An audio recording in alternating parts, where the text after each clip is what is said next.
Good morning. I just got back from Walmart picking up my groceries. I've got some brown sugar. I've got a recipe I'm going to use that again. I got me some cookies. And I wanted some root beer. And I got me some bananas.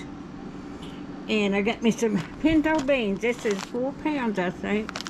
But I'm stocking up on, in case anything gets bad.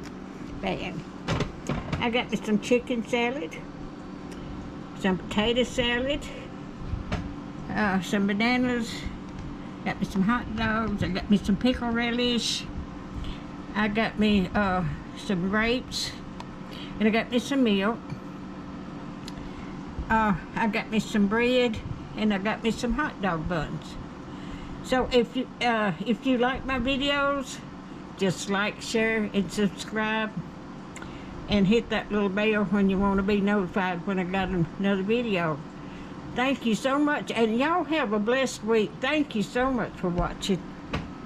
God bless every one of you. Thank you.